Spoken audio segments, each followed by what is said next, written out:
Hello and welcome to the Melissa Diaz Report. My name is Melissa Diaz, coming to you live from Austin, Texas, home of a mass terrorist attack, apparently just on West 6th Street just a couple of days ago. It seems like it's in retaliation for the strike against Iran, in which we killed their supreme leader. And that's just some of the fun that we got going on in this show today, okay? And also, I'll make a note of this, just because you may not be from Austin, but just so you know, West 6th Street is actually not where you would expect that shooting to occur. Shootings usually occur on East 6th Street because that's where all the fentanyl is. Anyway, let's start with what we're going to be covering today. In addition to Iran, we're going to be covering a story about Colombian nationals running a sham immigration court scheme in which they allegedly duped an untold number of vulnerable immigrants into handing more than $100,000 to defendants posing as lawyers, judges, and other federal officials. Followed by some coverage on the latest about the Iran strike.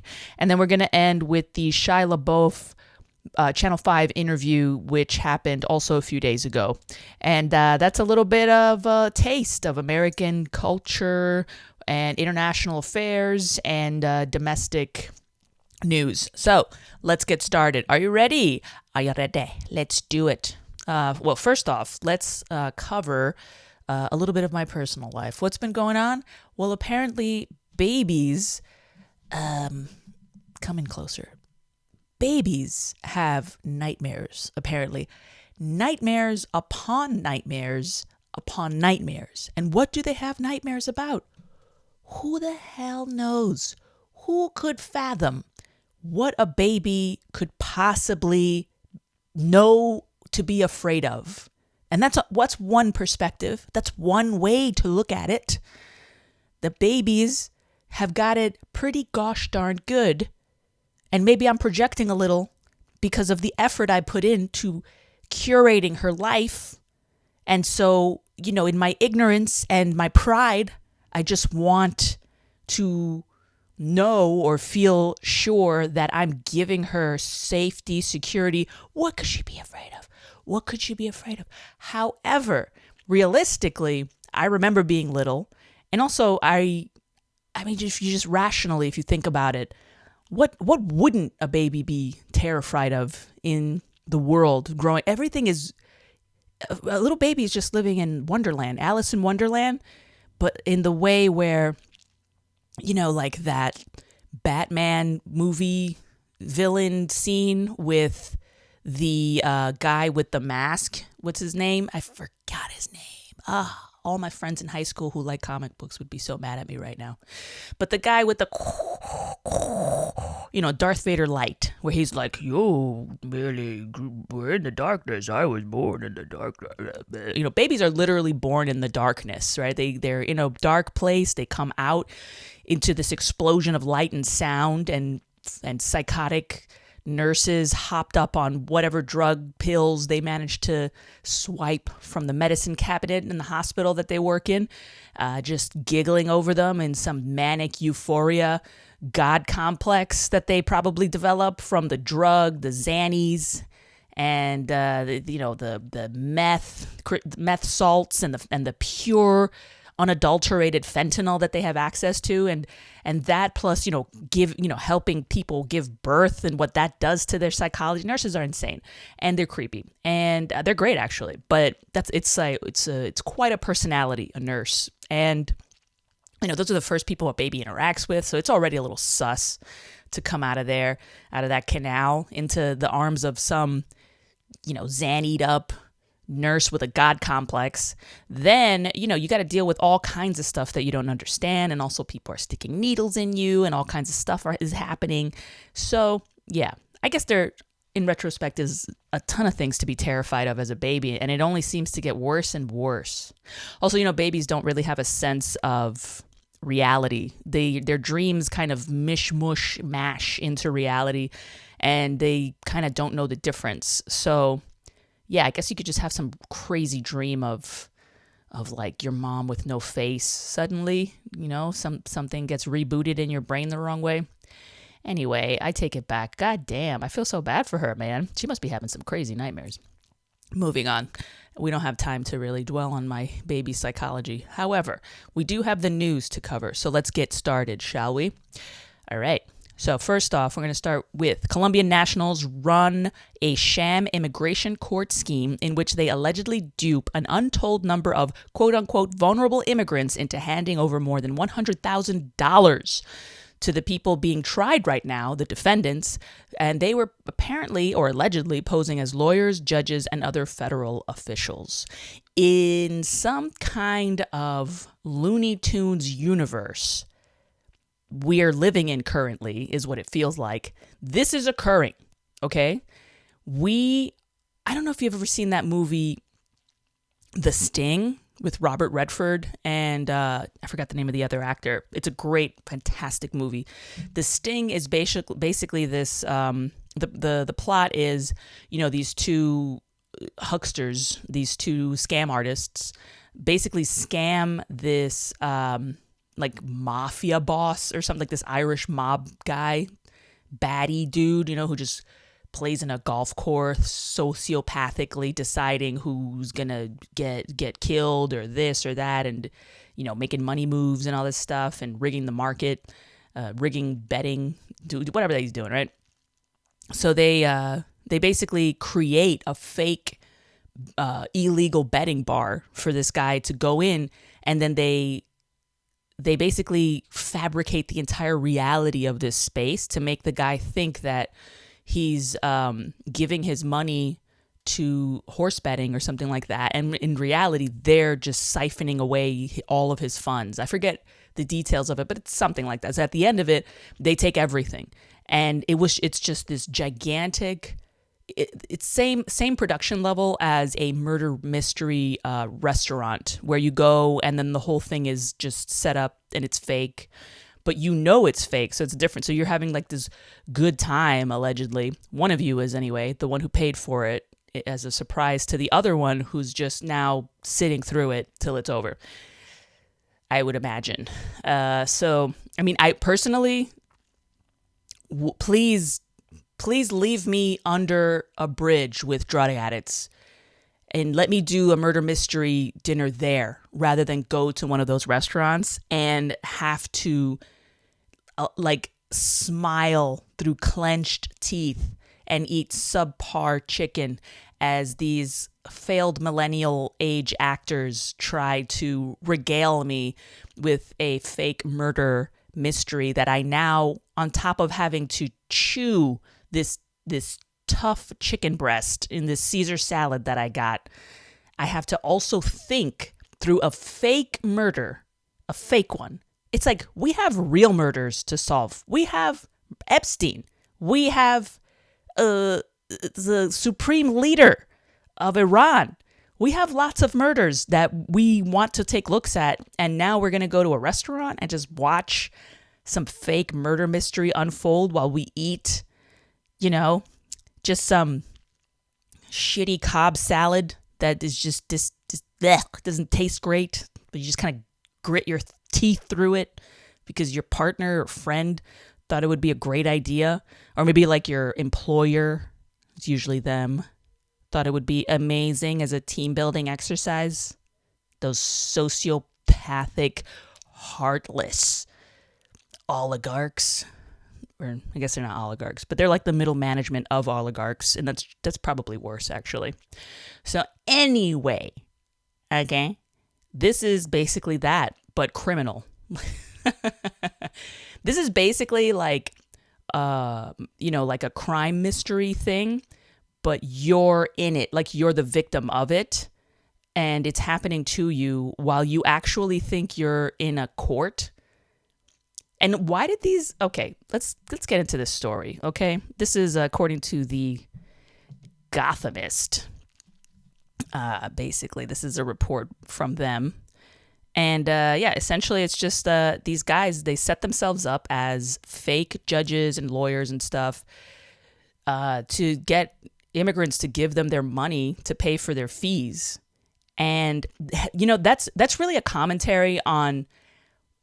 That's a commentary on how you are basically like everyone who tries to get justice through the justice system is essentially shammed out of their own justice by this whole system that's just rigged to just take your money and give you a little something over here, right? And make a killing off of you and anybody else who actually has some kind of case. Everybody else can go kick rocks. If you can't really make them money, these lawyers, they don't care. These law firms are trying to make multi-millions of dollars a year, so they don't care about your small claims court issue, right? They want some big thing. They want a lady whose fucking leg got ripped off by,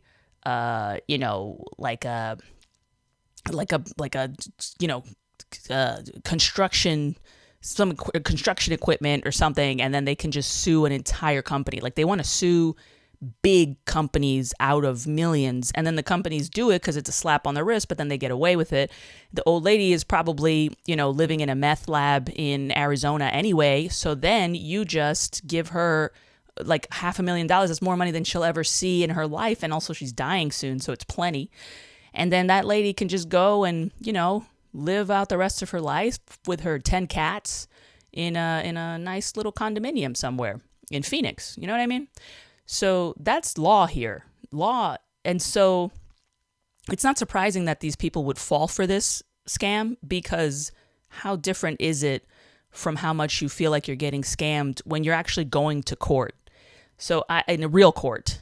So yeah, I can see it. I mean, the only thing I would say is, like, were these people not asking why their trials were being held outside of an abandoned Costco or something like that? Like, were they not asking these questions? I don't know why. I have no idea. Let's see the details of this. The elaborate ruse, which featured sham immigration proceedings, duped an untold number of, quote, vulnerable immigrants into handing over more than $100,000 to defendants posing as lawyers, judges, and other federal officials, according to prosecutors with the U.S. Attorney's Office of the Eastern District of New York. New York has so many scummy people. The operation, which ran for over 2 years recently, came to a head. 2 years? Nobody? I don't know. Did they think that they were at a murder mystery dinner? Is that what happened?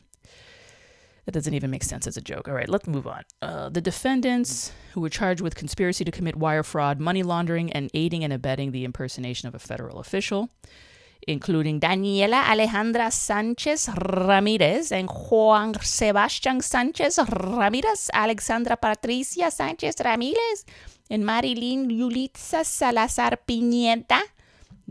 Jesus Christ. They're probably all cousins or something. Hideline Colon, Chief Operations and Strategic Officer at New Immigrant Community Empowerment in Jackson Heights, Queens, said the problem of fraud thrives in conditions of fear within immigrant communities and could be combated with more public awareness. That is so cute to say that. Well, first of all, it can't be combated by anyone because everyone is living in a culture of fear currently. And so what's more likely to happen is that we will now proceed to observe much, much more fraud occurring because there is more fear. People are afraid of everything. They're afraid of the government. They're afraid of their own families when they don't vote in ways that align with their own politics. They have actual fear of those people often. People are afraid of their neighbors. They're afraid of other religions. They're afraid of your politics. They're afraid of the way you dress, the tattoos you have or don't have, They're like everything, you name it. We're afraid of everything. We're afraid of our technology. We're afraid of our own technology, right? Like that didn't happen. Well, I guess it did. I guess people at one point were afraid of cars when they were first invented, or horseless carriages, as the ominous term used to be. Horseless carriage. It sounds wacky and unpredictable and dangerous. And now we have humanless technology, so like everything runs without us, and that's gonna give people a lot of fear. So that's why there's just a lot of fraud, period. So to make a statement like, the problem of fraud thrives in conditions of fear, it's like, yeah, well, what are you gonna do about it? You can't. We're forging ahead towards World War III with the entire Middle East. So I don't know that we can really do much for the culture of fear currently. You know what I mean? You know what I mean? I guess the whole thing is to just try to double down on being a global hegemon, badass, whatever, global baddie, and just bomb everybody. And what? Then the U.S. will feel safe and secure, and there won't be any fraud. Is that what's happening? What is the thing? Okay. Let's see a little more about this. Let's see some more details.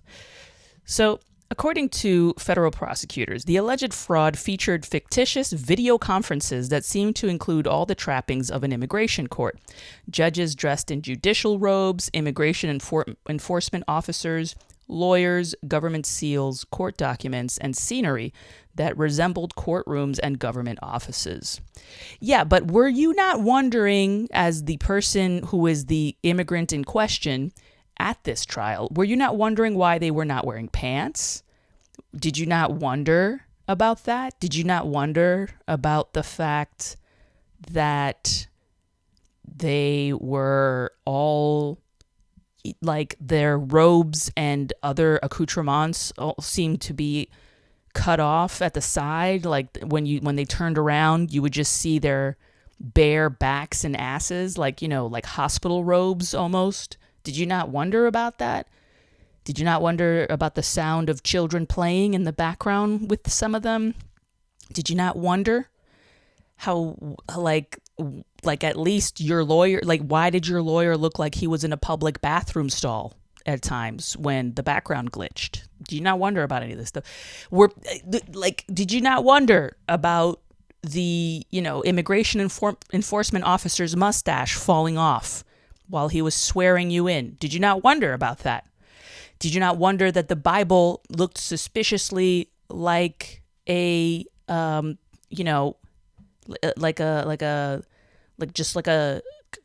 Arby's menu? Did you not wonder about that? Did that not look weird to you? I don't know. Was anybody sweating? I mean, if they really did pull this off in a way that looked professional, though, I mean, what they should do is they should open up like a murder mystery restaurant. That's a scam that works well within the gray area of acceptable American behavior, and insofar as scams go, right? Because what you're doing is you're duping idiots into roping in their friends, and you're giving CEOs and of startup companies and middle management the means to torture their employees more effectively. And so, that counts as cruel and unusual punishment, but we accept it, right? It's acceptable business. It's not fraud. It's not fraudulent in the sense that we all know what's going on, right? You just hate these people. So you want to pay for them to go to this restaurant and sit through, some guy trying to make you excited about a murder that never happened that you now have to solve. You know what I mean? And then you're looking at your phone, you're like, how long is this going to take, right? And it's like 2 hours or something. I don't even know. Maybe it's an hour. 30 minutes would be too much for that kind of shit. So, okay, let's go. In addition to featuring fake judges in robes, the defendants also conducted bogus asylum interviews featuring fake agents in law enforcement uniforms. The elaborate sets also included official-looking government seals, and U.S. flags. Yeah, I mean, you can get that stuff anywhere on Amazon or whatever, right? I mean, look, the issue, this is a multifaceted issue, okay? The issue is also like, look at ICE, you know what I mean? Like we have dropped the ball on our public officials being vetted and having, raising the bar to their behavior and to their effectiveness and their competence. And as a result, when some group of random Hispanics decide to defraud immigrants through a sham trial that is in a video Zoom conference, right? It's like they're going to fall for it because our own asylum system process is it looks like a joke. Do you understand? It already looks like a joke. So why wouldn't they think that this joke of a process they're being put through, where like the judge looks like he's literally, just like homeless. Maybe he's just some random guy under a bridge somewhere. Like, why is there bird poop? Why is there a streak of bird poop on the side of this judge's face? Why is he under a bridge? Is he smoking meth right now? Do I see the judge I'm talking to smoking meth right now? You know what I mean? Why is my lawyer look like he's, it's like, why does it look like he's just kind of sitting in his living room, just picking at his toenails, clipping his nails live on the Zoom conference? It looks like they accept it because we have a joke of a court system. It's a joke. So to be put through something that looks like a joke is too uncannily similar to what the real process would be, that of course they would fall for it. You know what I mean? So, that's what I have to say about that. We have to fix our own house, put our house in order, okay? Have something that has a little self-respect, efficiency. You know what I mean? That doesn't look like a bunch of nihilistic, sociopathic, complacent lawyers and judges that by default looks like that. If it looks like that, then they'll fall for that in a fraud case because it just looks they're indistinguishable. Do you know? If you can't fake real competence. So if they've ever been within enough proximity of competent lawyers and judges, they would know the difference.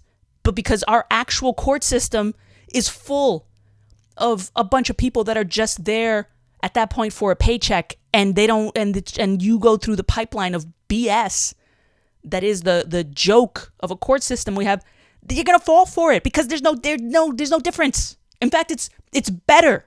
They probably had a better, more efficient time with the fake court system asylum cases because these people wanted their money so bad that they were actually moving the ball on their asylum claims. If anything, we should hire these fraudsters and put them into the real court system because it looks like if they were getting paid, that means that these immigrant people who were applying for the asylum and everything and going actually were satisfied with their customer service. And that doesn't happen in the real court system. Anyway, I say hire these fraudsters, put real lawyers and judges in jail because they're not doing anything for anybody. That's my verdict. And I don't have a gavel, so I'm just going to bang on my table.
Like, what is the most fertile ground for spirituality? If you were to set up your life right now, Andrew, and say, hey, by Monday next week, I need to have a better relationship with God, what would you do? I would say it would be disconnection from all superficial sources of gratification, even things like food and water, technology. Obviously, you would need to break fast at some point, but depriving yourself of the things that you use to distract from it. Something like prison? Yeah, quite similar to prison. Exactly. But that would be the voluntary choice to, like, reach that. Yeah, but see, but that voluntary choice, sometimes for the stubborn ones, God don't give a fuck about what you think. He's got to beat me into it, dude. I'm never going to choose it. He's going to beat the fuck out of me until I get there. Yeah. Yeah, but I'm with him. No, I know what you mean. Sometimes it's like learning from mistakes simply isn't enough. No, not for me. That's for smart people. Yeah. I know what you mean. There are some people that need to be taught the hard way. Yeah, bro, that's just what it is. And do you ever think that'll happen to yourself? I'm in it right now. We're in it right now. What do you mean? We're in it right now.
You're a normie. Fuck off. But if you're out here, nobody gives a fuck about none of this shit. No facts. I remember asking Kendrick one time, like, bro, hey, Trump or Kamala, he was like, you think I give a fuck about this shit? Like, he got real life. Yeah, yeah. You know? I just remember there was one day where it was like either Epstein does horrible shit or it's you having fun, and it was no.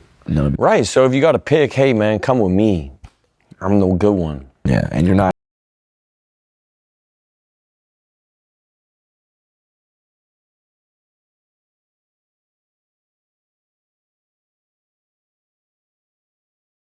Who got kidnapped? You know what I mean? Your life sucks. You know, you're a normie.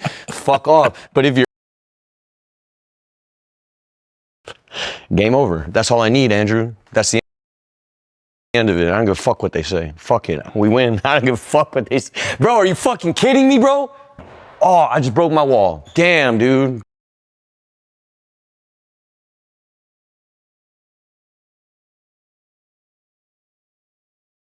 Damn, bro, I just broke my wall. And I just had these walls painted, bro. Fuck. Damn, bro, I broke my wall, bro.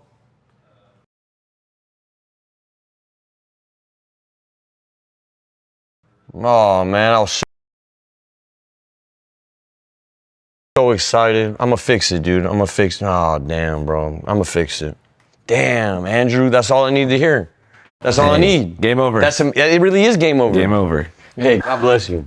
I'm gonna grab a LaCroix too. Yeah, go do whatever you want. Channel 5 and then you get blah, blah, blah, blah. So it takes about 5 minutes to hear something else, which sounds like something else, which sounds like, for me, loving guidance, which sounds something like John Madden. When you get on that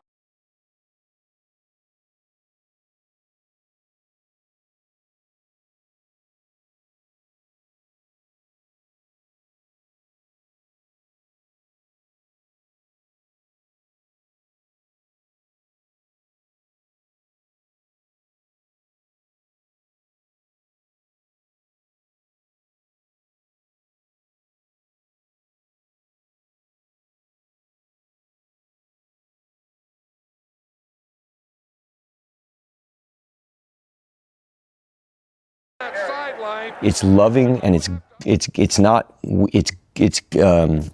like a coach. It's like guidance. It's like who was Tyson's trainer?